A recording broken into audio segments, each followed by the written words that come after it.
min asamihim syai'an, tanpa mengurangi dosa mereka sedikit pun. Rawahu Muslimun, telah diriwayatkan oleh Imam Muslim. Jemaah yang dimuliakan Allah Subhanahu wa taala, ini hadis sangat jelas. Temanya adalah ad-da'wah ilallah, mengajak umat manusia untuk taat kepada Allah, ke jalan Allah. Di antara kewajiban kita sebagai umat Islam, sebagai umat Nabi Muhammad sallallahu alaihi wasallam, selain ibadah sholat, adalah amar ma'ruf nahi munkar. Amar artinya ngajak, memerintah, bil ma'ruf kepada kebaikan. Nahyi artinya melarang, anil munkar dari kemungkaran, dari keburukan. Bahwa kewajiban dakwah atau amar ma'ruf nahi munkar ini seringkali disalahfahami oleh sebagian umat Islam. Ada mereka yang menganggap kalau dakwah itu tugas eksklusif, tugas khusus para ustadz, para kiai, para ulama. Padahal amar ma'ruf nahi munkar itu adalah umumiyah. Artinya tugas seluruh umat Islam. Jadi dakwah, mengajak kepada kebaikan, bukan tugas khusus, bukan tugas eksklusif, bukan hanya tugas para ustadz, para kiai, para ajengan, para ulama, tetapi seluruh umat Islam yang merasa dirinya sebagai umat Nabi Muhammad sallallahu alaihi wasallam itu memiliki kewajiban yang sama. Ini yang harus ditanamkan ini. Ya. Sehingga ada orang kalau melihat keburukan, itu tugasnya ustadz, biar ustadz aja yang benerin, biar ustadz yang negur, biar ustadz aja tuh yang mencegah. Nah, ini salah. Kenapa? Karena umat Islam, umat akhir zaman, sudah dilantik oleh Allah menjadi khairul ummah, umat terbaik. Ini kita ini umat terbaik disebutnya oleh Allah. Allah tidak menyebut umat terbaik itu umat Nabi Adam. Allah tidak menyebut umat terbaik itu umat Nabi Ibrahim.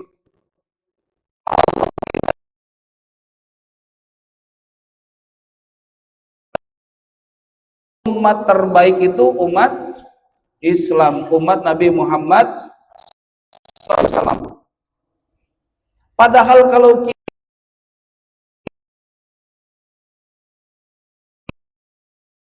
terdahulu hebat-hebat, umurnya panjang-panjang, ibadahnya banyak-banyak, betul nggak? Ada nabi umurnya ribuan tahun, ada umat yang ibadahnya ratusan tahun. Pertanyaannya, ibadah kita berapa ratus tahun? Fisiknya umat terdahulu itu kuat-kuat, bastotan fil jismi wal ilmi. Jadi fisiknya itu kuat-kuat mereka. Rata-rata orang-orang dulu itu tingginya 60 hasta. 60 hasta. 60 fisik. 60 hasta, satu hasta itu kurang lebih 1 meter. Jadi kalau dihitung meter berapa? 30 meter tinggi badan mereka. Kuat-kuat. Umurnya panjang, ibadahnya banyak, fisiknya kuat. Tapi mereka tidak disebut. Yang disebut umat terbaik itu siapa? Ya kita ini yang kecil, lemah, ibadahnya sedikit, dosanya banyak. Betul nggak? Disebut umat terbaik. Ada apa keistimewaan umat akhir zaman ini? Kok disebut umat terbaik? Mari kita lihat surah Ali Imran ayat 110. A'udzubillahi minasyaitonirrajim. Kuntum khaira ummatin ukhrijat linnas ta'muruna bil ma'ruf wa tanhauna 'anil munkar wa tu'minuna billah. Surat apa? Ali Imran ayat berapa? 110. Ini yang menyatakan bahwa kita umat Islam, umat akhir zaman, umat Nabi Muhammad disebut umat terbaik. Kuntum, kalian, khaira ummatin, adalah umat terbaik, umat pilihan. Ukhrijat linnas, yang dikeluarkan untuk manusia. Ya, jadi kita ini dilahirkan oleh Allah untuk manusia, mendatangi manusia, berkumpul dengan manusia. Ya. Yang ciri khasnya, ya, ciri khasnya umat terbaik itu apa? Ta'muruna bil ma'ruf, kalian mengajak, menyuruh kepada kebaikan, wa tanhauna munkar, dan kalian mencegah dari kemungkaran, wa tu'minuna billah, dan kalian. Jadi ini sebabnya umat akhir zaman disebut umat terbaik, karena memiliki tugas yang sama seperti nabi-nabi terdahulu. Bapak Ibu, yang berdakwah kepada umat itu tugas nabi itu dulu. Ya kan? Nabi Adam mengajak umat kepada Allah. Nabi Adam yang meninggal diganti dengan nabi yang Nabi Idris mengajak umat kepada Allah. Nabi Idris meninggal diganti dengan nabi yang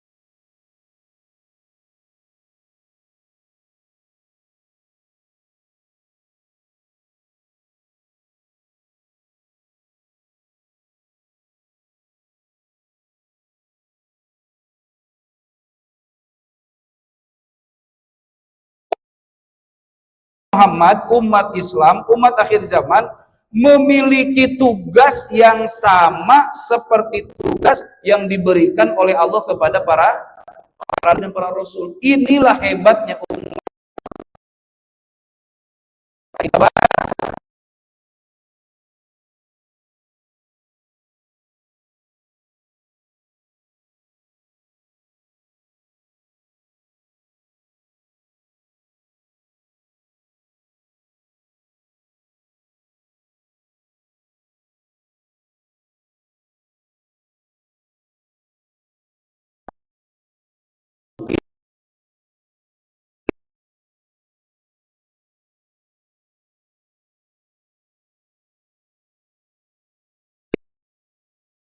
Kalau kita kebaikan dari kemungkaran, kita mirip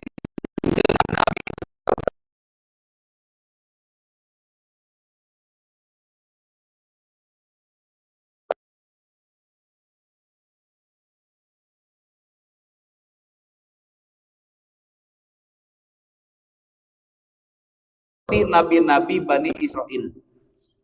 Coba, hebat kan?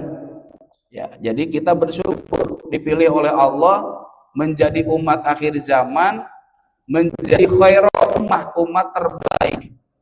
Nanti di akhirat, Pak. Jadi walaupun di dunia nih, walaupun dunia kita itu lahir belakangan. Kalau rombongan itu kita termasuk rombongan terakhir.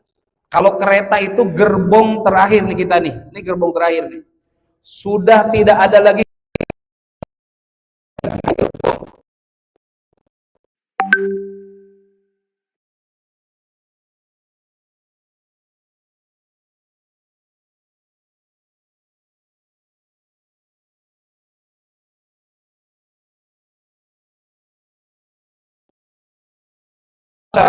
dikumpulkan, dibariskan, maka baris yang pertama itu barisan umat Nabi Muhammad Sallallahu Alaihi Wasallam. Terakhir di dunia, tapi terbang di mana? Di akhirat. Luar biasa, alhamdulillah. Ya. Jadi sekali lagi jemaah dimuliakan Allah, kita sudah dilantik oleh Allah menjadi khairu ummah, umat terbaik yang tugasnya amar ma'ruf nahi mungkar. Kemudian, kenapa kita mesti mengajak kepada kebaikan, mencegah dari kemungkaran? Sebagaimana firman Allah dalam surah Fussilat ayat 34, "Wa man ahsanu qaulan mimman da'a ilallah wa amilas sholihan wa qala innani minal muslimin." Tidak ada ucapan yang paling hebat, tidak ada obrolan paling bagus. Nih, ini kita ngobrol-ngobrol, banyak yang ngobrol ya, ngomongin politik, ngomongin ekonomi, ngomongin sosial, ngomongin kemasyarakatan, macam-macam kita obrolin. Mana ucapan yang paling baik? Mana ucapan yang paling hebat? Waman ahsanu qaulan, tidak ada ucapan yang paling hebat mimman da'a ilallah, selain ucapan untuk mengajak kepada Allah, mengajak manusia untuk taat kepada Allah, mengajak manusia kembali ke jalan Allah. Itulah sebaik-baiknya kaul, ahsanul kaul, sebaik-baiknya ucapan. Ya, jadi ucapan paling baik itu apa? Mengajak kepada Allah, kepada kebaikan. Bahkan dakwah, mengajak itu bagian daripada bukti keimanan. Orang yang punya iman pasti ada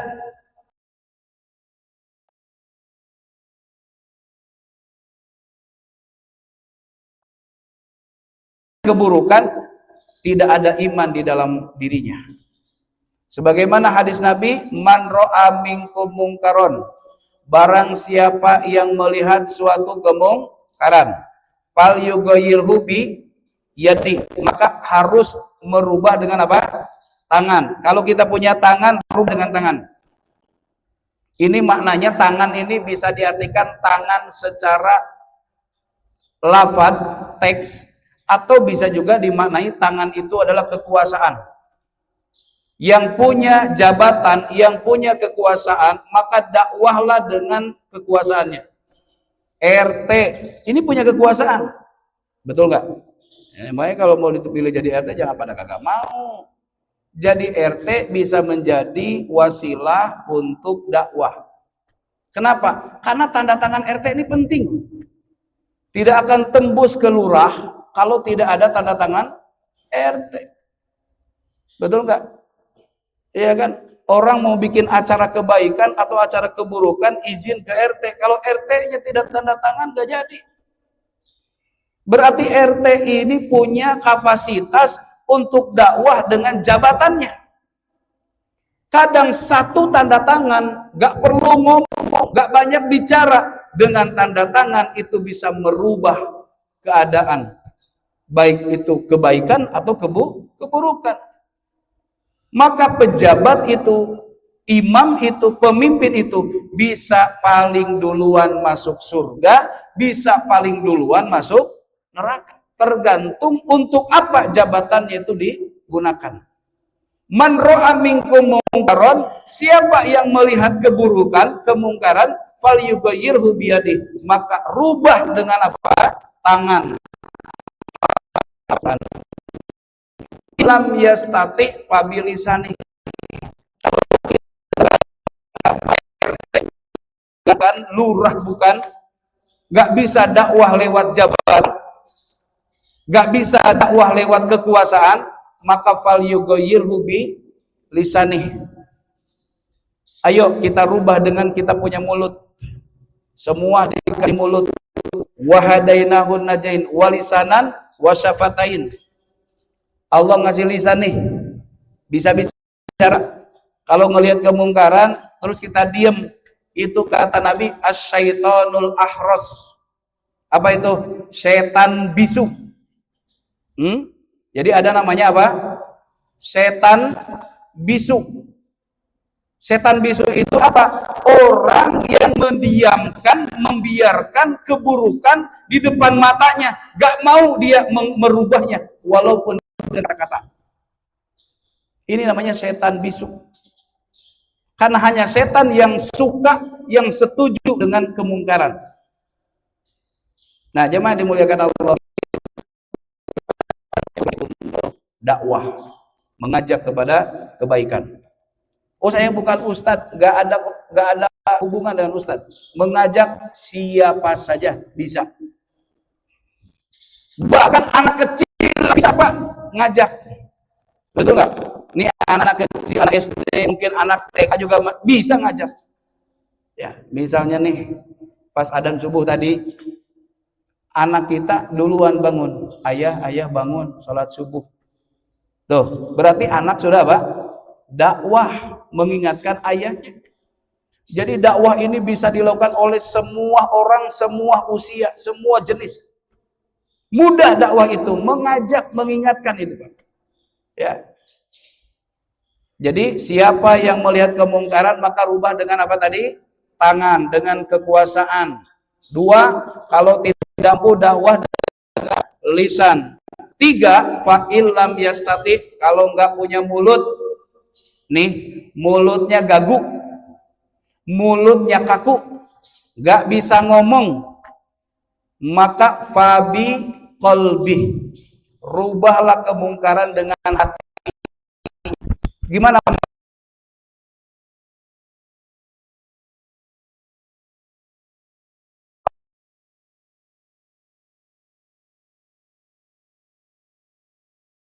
Allah, saya jadi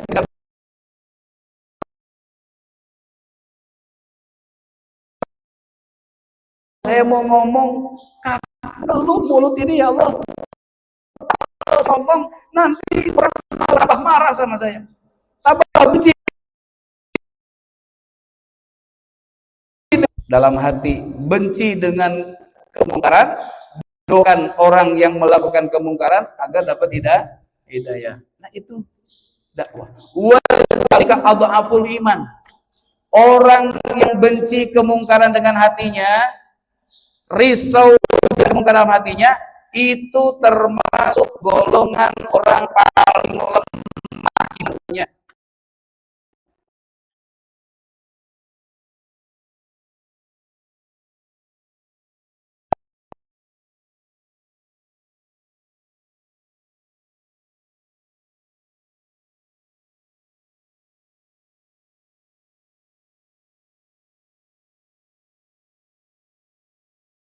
Sampaikan kebaikan, ya, sampaikan kebaikan.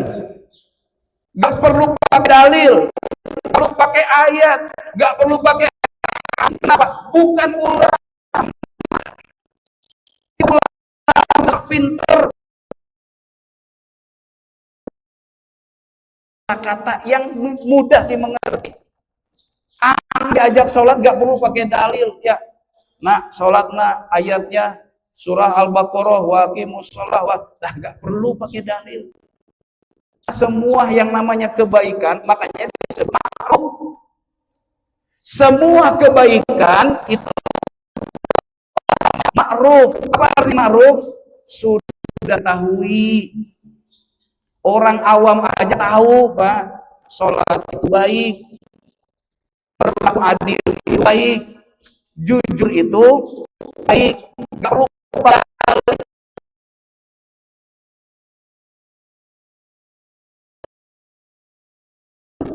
Karena apa namanya dengan itu? Maksudnya apa?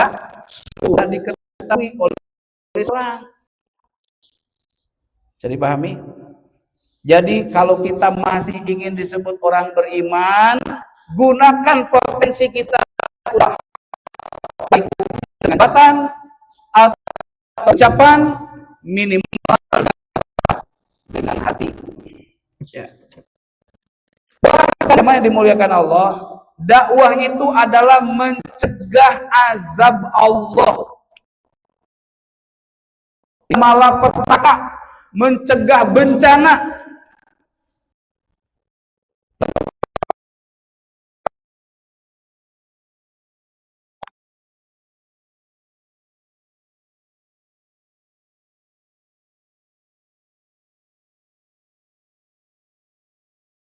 Ulah segelintir orang yang merusak hutan, merusak lingkungan. Kenapa ketika mereka rusak diam? Setelah bencana baru ngomong. Begitulah yang namanya kemungkaran. Pelaku kemungkarannya satu orang, yang kena dampaknya semua. Kata Nabi, orang Islam, umat manusia itu seperti seperti penumpang perahu, Pak. Kalau ada seorang saja, gak usah semua, ada seorang kapal, penumpang perahu melobangi kapalnya, maka yang tenggelam berapa orang? Semua, Pak, bukan satu orang. Itulah kemungkaran apabila dilakukan oleh umat manusia. Oh, saya nggak bikin keburukan, kenapa saya kena musibah? Oh, saya nggak ikut menebang pohon, kenapa saya kena banjir? Bukan begitu logikanya. Satu orang yang bikin ulah, satu orang yang bikin kejahatan, maka dampak dari kejahatan itu akan menyeluruh. Begitu, Pak. Ya, satu orang yang melobangi kapal, maka yang tenggelam seluruh penumpang kapal tenggelam. Maka artinya apa? Ketika melihat kemungkaran, keburukan, jangan diam. Jangan apa?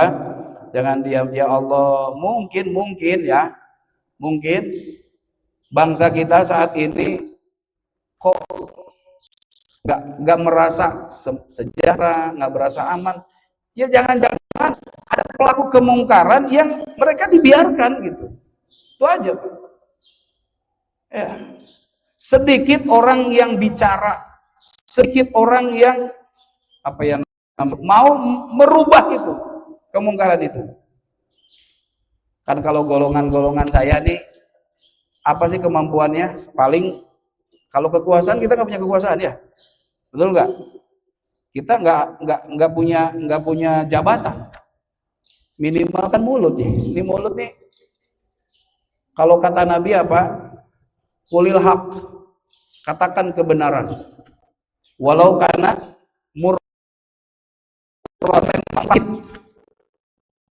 akibat mengatakan kebenaran itu pasti dampaknya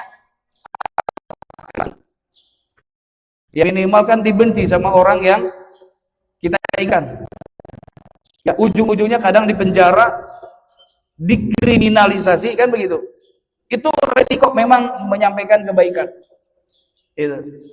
Bahkan kata Nabi apa? Afdolul jihad. Seutama-utamanya jihad, yang mau pilih pahala paling gede apa? Qaulul haq inda sultanin zalimin. Berani mengatakan kebenaran di hadapan pemimpin yang zalim. RT zalim ingatkan, RW zalim ingatkan, lurah zalim ingatkan. Itu afdol.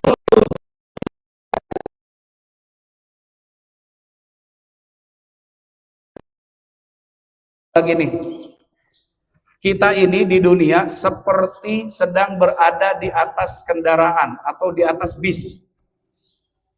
Ya, di bis ini ada supir, ada penumpang.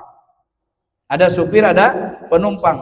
Kalau supirnya ahli di bidang nyupir, ya, kan ada tuh sekarang namanya kursus setir. Dapat sertifikat, ini orang layak jadi apa? Jadi supir.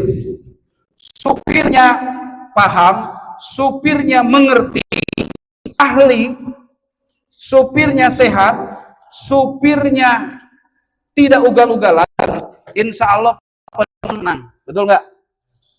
Penumpang tenang nggak? Oh, saking tenangnya penumpang pada tidur. Kenapa? Tenang. Supirnya sehat, supirnya baik, supirnya ahli dia. Maka penumpang bisa tidur dengan nyenyak di atas kendaraan, betul. Tapi kalau ngerti nggak bisa nyupir, jigjag, wah, ya kan? Ugal-ugalan, ditambah mabok, apalagi udah nggak pernah belajar nyupir, tiba-tiba dipilih jadi supir, gitu kan? Udah mabok, gak ngerti, ugal-ugalan, gak tahu aturan, gak tahu rambu-rambu lalu lintas lagi. Kira-kira penumpang bisa tidur nggak? Nggak bisa. Yang ada penumpang teriak-teriak, Pak Sopir, Pak Sopir. Wah, kadang dicaci juga si supir. Lu kalau nggak bisa, udah nggak usah jadi supir, kan gitu. Nih, kira-kira penumpang marah, penumpang teriak karena benci kepada supir atau bukan? Bukan. Apa yang diinginkan oleh penumpang? Keselamatan, keamanan, kenyamanan. Kan begitu. Jadi kalau rakyat teriak, rakyat marah, bukan benci kepada pemimpin. Justru karena sayang kepada bangsa ini, jangan sampai bangsa ini hancur. Kan begitu pahamnya. Nah ini kadang dikritik marah. Nah itu di sono, di Konoha. Jemaah dimuliakan Allah, titip dakwah. Ya. Allah berfirman dalam surah Al-Anfal ayat 5, "Wattaqu fitnatal la tusibanna alladziina dzalamu minkum khassah." Kalian harus waspada, ada dosa, ada azab yang tidak hanya diturunkan oleh Allah kepada pelaku zalim saja. Ya. Makanya kenapa kok ada ulama habaib teriak marah, ya kan, mengingatkan. Itu mencegah azab Allah, jangan sampai seluruh bangsa ini kena azabnya gitu. Betul nggak? Mohon maaf Pak, BBM harganya naik bisa jadi azab. Iya. Minyak goreng harganya jadi naik bisa jadi azab. Dolar naik, rupiah anjlok, itu bisa jadi azab. Ya, karena nggak pakai dolar katanya ya itu. Ya Allah, kasihan ya. Sekarang yang punya travel umroh aja bingung, Pak. Harga kemarin udah dijual sekian, misalnya 29, 28 juta. Karena pesawat nih sekarang pada naik, Pak. Rata-rata 8 juta itu mereka naik. Karena pakai afturnya belinya pakai dolar. 8 juta kenaikan harga umroh. Ya, siapa bilang kalau kita nggak pakai dolar? Kita mau umroh pakai dolar, mau haji juga itu kan cruise-nya pakai dolar. Nanti booking hotel di sana kadang pakai dolar, kadang pakai real. Kita dibandingkan real aja nggak ada apa-apanya uang kita. Bukan sama dolar aja Pak, sama ringgit aja, sama ringgit, sama Malaysia.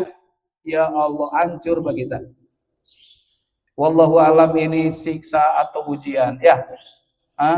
Kalau bapak-bapak yang soleh-soleh ini insya Allah ujian ya. Supaya naik imannya, supaya memiliki tingkat kesabaran gitu kan. Gitu ya. Gitu. Jadi jemaah dimuliakan Allah, kalau kita diam dari kemungkaran, dari keburukan, maka dampaknya, efeknya, akibatnya itu akan menyeluruh. Kalaupun Bapak, Ibu, kita tidak mampu tadi dakwah, nih, misalnya nih, kekuasaan gak punya mulut, gak bisa bicara, dukunglah orang-orang yang dakwah Pak. Ya, belajar dari surah Yasin. Surah Yasin itu intinya, nih kadang kita suka baca surah Yasin, tapi kadang surah Yasin itu identik dengan orang mati, kan gitu ya? Ada lagi surah Yasin itu identik dengan apa lagi? Malam Jumat gitu kan? Padahal sahibu Yasin, lakon di dalam surah Yasin itu adalah Habibun Najjar. Jadi kalau kita baca surah Yasin, inti sarinya surah Yasin itu apa? Tentang dakwah, tentang orang yang mendukung dakwah. Mana ayatnya? Lihat surah 2 ayat 20. Ya. Wajaa min aqsal madinati rajulun yas'a qala ya qaumi ittabi'ul mursalin ittabi'u man la yas'alukum ajran wa hum muhtadun. Tuh inti surah Yasin tuh itu tuh Pak. Ya, kisah tentang apa? Tentang seorang laki-laki wajah dan telah datang min aqsal Madinah. Tahu Aqsal Madinah? Bojongkulur itu Aqsal Madinah. Pinggiran kota itu disebut Aqsal Madinah. Ya, pinggiran kota. Kotanya Jakarta, pinggirannya Bekasi. Nah, itu Bekasi itu Aqsal Madinah. Ya, kotanya Bojongkulur, Aqsal Madinah tuh. Datanglah seorang laki-laki dari Aqsal Madinah, dari pinggiran kampungnya itu Intokiyah. Intokiyah itu kampung yang ada di Turki. Ayo, jalan ke Turki sana, ke Intokiyah tuh. Ada di surah Yasin tuh, telah datang seorang laki-laki dari ujung kota, namanya kampungnya Intokiyah. Rojulun yas'a, laki-laki, ini anak muda nih. Kaum milenial, bahasa sekarang tuh kaum milenial. Kaum milenial yas'a, datang tergopoh-gopoh. Ngapain tuh? Qala ya qaumi tabiul mursalin. Hei kaum-kaumku, kaum sohib-sohibku, ikutilah ini utusan Allah. Waktu itu Nabi Isa mengutus seorang murid, utusan. Nabi juga, namanya Nabi Sam'un. Nabi apa namanya? Sam'un. Nabi Sam'un diutus oleh Allah untuk mendakwahi kampung Intokiyah. Ya. Sebelum-sebelumnya kampung Intokiyah ini kampung yang sulit ditembus oleh dai. Tetapi karena di sini ada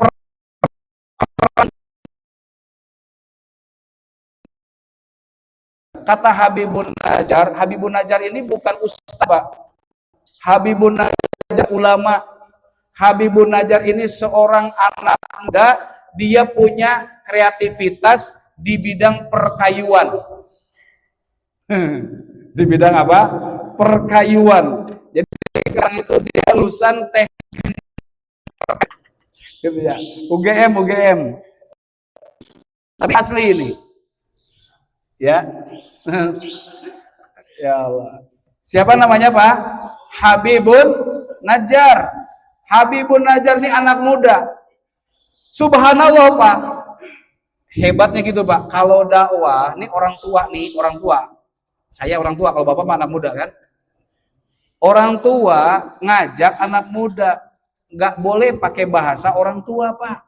Ini kadang kita nih suka tidak menyesuaikan diri. Kalau ngajak anak muda dengan bahasa anak muda, ngajak anak muda dengan cara anak muda, nggak masuk, Pak. Kalau kita dakwahi anak remaja dengan cara-cara kolot, betul nggak? Karena dakwah itu ada uslubnya, ada metode, ada caranya. Maka yang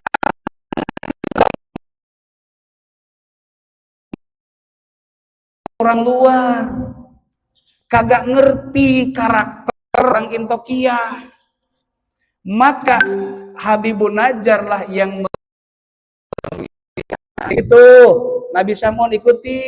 Kenapa harus diikuti? Ittabi'u man la yas'alukum ajron wa hum muhtadun. Ikutilah dai, orang yang tidak minta upah sama kamu. Nabi Sam'un itu dakwah nggak minta upah sama kamu. Wa hum muhtadun, mereka orang-orang yang mendapatkan petunjuk hidayah dari Allah. Masya Allah. Tuh, kalaupun kita bukan ustadz, bukan kiai, bukan ulama, dukung mereka dakwahnya. Kenapa? Karena ini hadisnya tadi tuh yang Bapak pegang itu tuh hadisnya. Siapa yang mengajak kepada kebaikan, maka ia mendapatkan pahala seperti orang yang mengikutinya. Ya, Ini ngajak orang satu RT, maka pahala satu RT ngalir ke kita. Ngajak orang sekampung, satu kampung, pahalanya ngalir ke kita. Maka hebat tuh orang-orang dulu ya. Di satu daerah pasti ada dai-nya, betul gak? Jakarta dikenal dengan Kiai Haji Abdullah Syafi'i, Al Habib Ali, ya kan? Banyak tuh.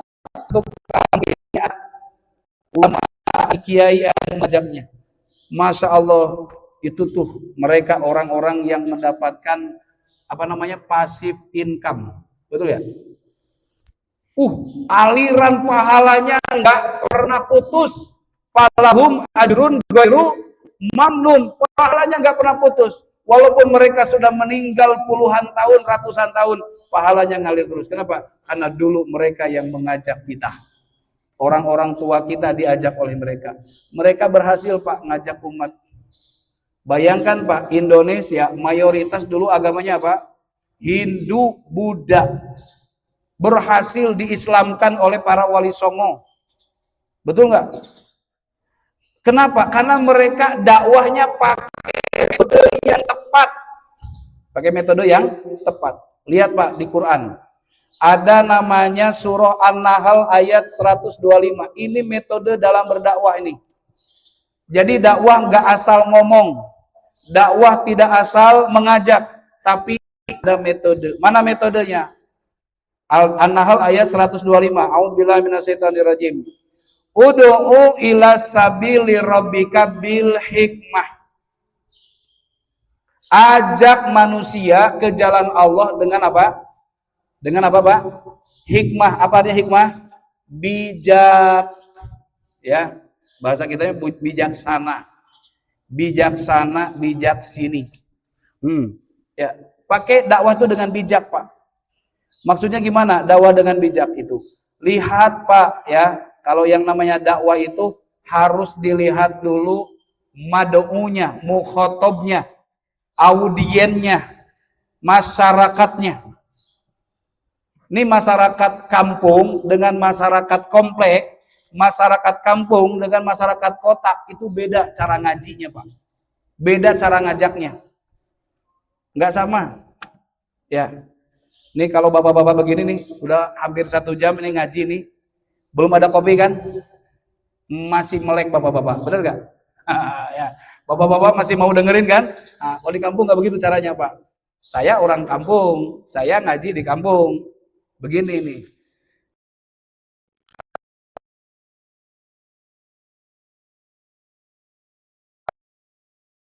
Saya sambutan, makanan, kopi, sama rokok. Gitu. Makanan, kopi sama rokok. Selesai makan, ngopi, rokok, baru ngaji. Nah itu. Itu dari kampung loh. Berani-beraninya merubah atau mengkritik, siap-siap Bapak nggak dijadikan ustadz di situ. Dipecat Bapak jadi ustadz di situ. Tuh tanya tuh. Benar nggak? Masing-masing tempat beda cara. Betul nggak Pak? Iya. Mendakwahi orang kota yang punya intelektual tinggi, yang sekolah, yang kuliah, beda dengan mendakwahi orang kampung yang sekolahnya lulusan SR, itu pun nggak tamat. Bahasanya jelas berbeda. Itu namanya bil hikmah, dakwah dengan bijak. Jangan nenek-nenek, bahasa-bahasa intelek, bahasa-bahasa ilmiah. Mana ngerti nenek-nenek konspirasi, literasi, ingat-ingat narasi, ya kan? Adaptasi, kolaborasi, apa ini? Lah iya, pakai bil hikmah, lihat kondisi masyarakat yang didakwahi. Ya, makanya Wali Songo itu dakwahnya dengan apa? Satu, mereka dakwah bil hal. Dengan perilaku, dengan contoh, dengan aksi. Tidak banyak kata-kata, tidak omong-omong, tapi aksi nyata. Benar gak? Itu dulu para wali dakwah begitu Pak. Gimana caranya? Ada orang miskin, orang susah dibantu. Gitu kan? Betul gak? Ada anak yatim disantuni. Ada janda-janda tua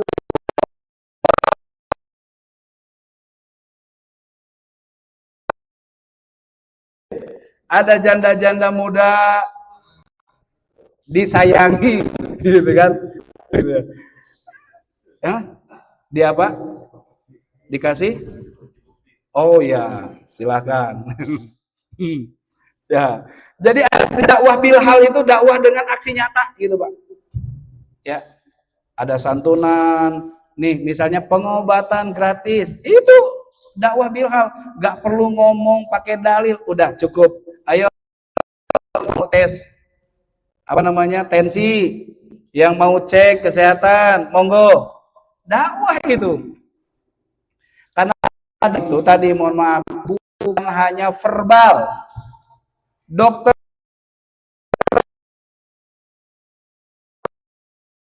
apa dia Pak Haji? Pak Haji dokter disuntik apa dipompa gitu kan? Kalau dipompa gitu ya, gitu ya. Tensi ya kan? Diajak ngobrol, Pak, dari mana Pak? Bapak tinggal di mana? Oh, kami Pak di sini Pak, ada masjid tuh. Sambil ngobrol dengan pasien bisa dibarengi dengan apa? Dakwah. Jadi dokter bisa mendakwahi pasiennya, guru mendakwahi muridnya, kiai mendakwahi santrinya, suami mendakwahi istrinya, orang tua mendakwahi anaknya, direktur mendakwahi karyawannya, apalagi? Ayo, supir mendakwahi penumpangnya. Semua orang bisa dakwah, kenapa nggak bisa? Nah, itu namanya bil hikmah, dakwah bisa bil hal. Kemudian dakwah juga bisa bil kolam. Dakwah bisa juga tanpa kata-kata tapi tangannya bergerak. Nulis buku, bikin karya. Seperti ulama-ulama dulu, ratusan kitab, ribuan kitab mereka tulis. Seperti Imam Nawawi, Syekh Nawawi itu kan, ratusan kitab beliau tulis, padahal umur beliau itu muda. Umur 45 tahun udah meninggal. Tapi karya ilmiahnya seluruh dunia tidak ada yang nggak kenal Syekh Nawawi. Ada kitab Riyadhus Shalihin, ada Fathul Bari, banyak kitab yang disusun oleh Syekh Nawawi. Beliau selain ngajar, beliau menulis kitab. Hebat gak? Ya, ribuan kitab, ada ulama yang sampai ribuan kitab beliau tulis. Ada tafsir, ada hadis dan seterusnya.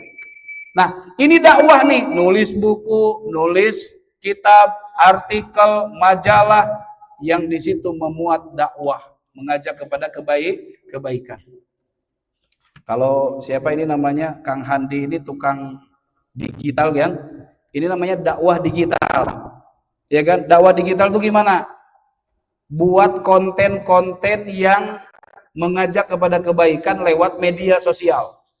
Nanti di-share, di-upload di TikTok, di YouTube, di IG.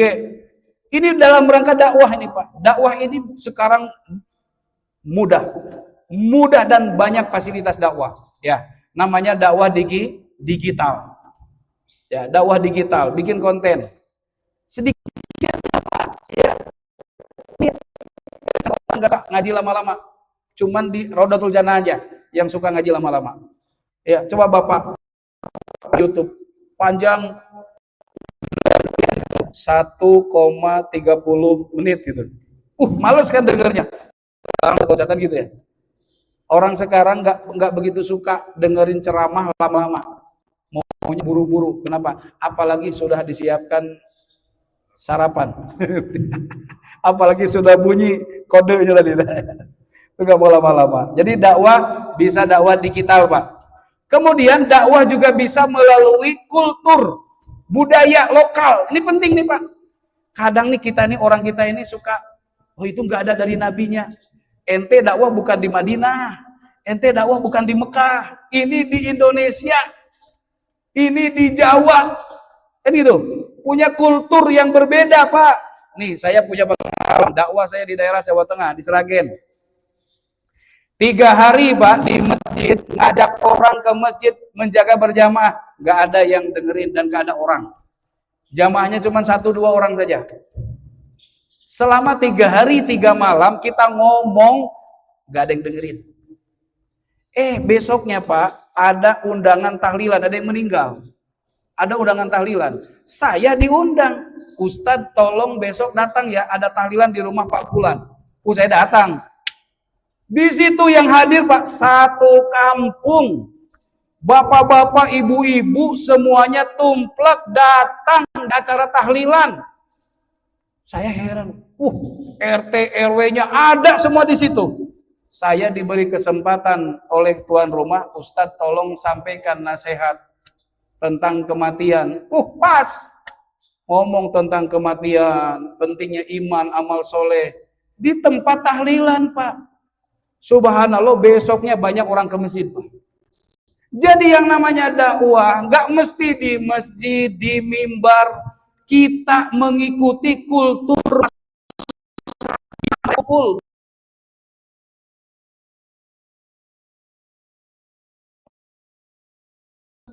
Tapi coba diundang tahlilan, apalagi ke-7, ke-40. Wah, kalau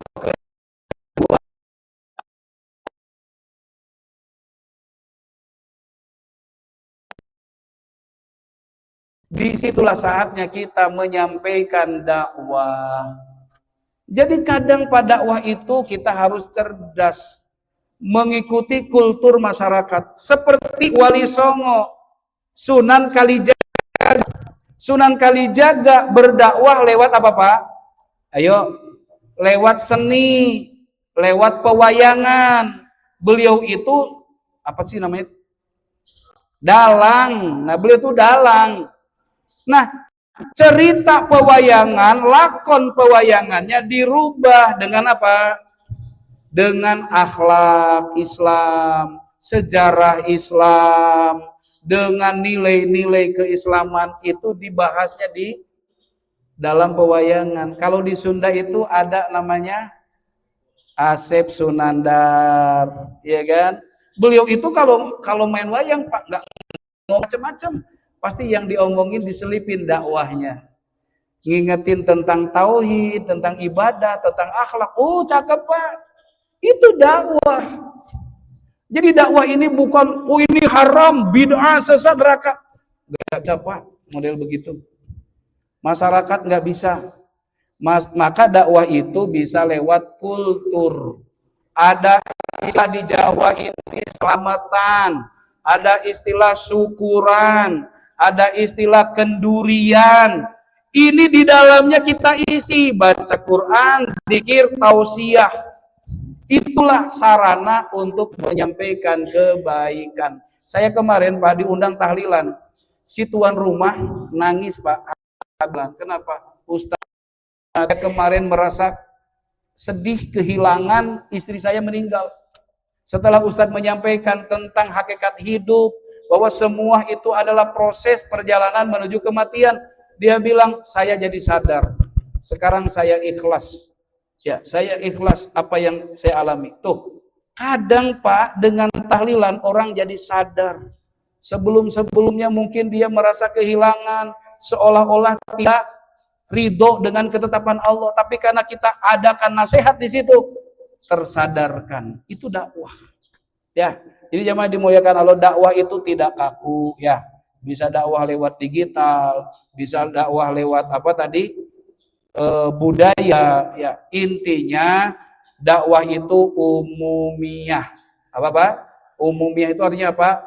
Bisa dilakukan oleh semua orang. Kita punya semuanya punya, ada HP. Ayo, minimal nih Pak, Kopas. Minimal apa? Kopas. Apa Kopas itu? Copy paste.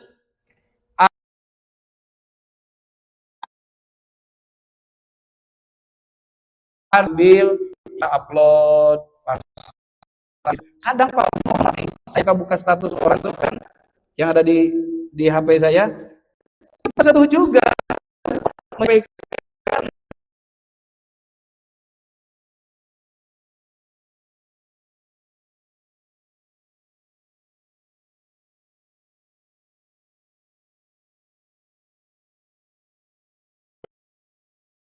Kopas, copy paste. Ya, buat apa punya HP kalau nggak dipakai buat dakwah? Betul nggak? Ayo, gunakan kemampuan kapasitas kita masing-masing untuk amar ma'ruf nahi mungkar. Dan subhanallah, seluruh kebaikan orang yang baik akan mengalir kepada orang yang mengajak. Semoga kita bisa menjalankannya, menjadi dai-dai Allah. Semoga dakwah kita menjadi asbab hidayah. Semoga diterima oleh Allah, dan semoga kita semuanya menghadap Allah dalam keadaan husnul khatimah. Dengan ngaji pada pagi hari ini, Allah Subhanahu wa taala mengabulkan semua hajat-hajat kita. Ala hadiniyah bisirril Fatihah. A'udzubillahi minasyaitonirrajim. Bismillahirrahmanirrahim.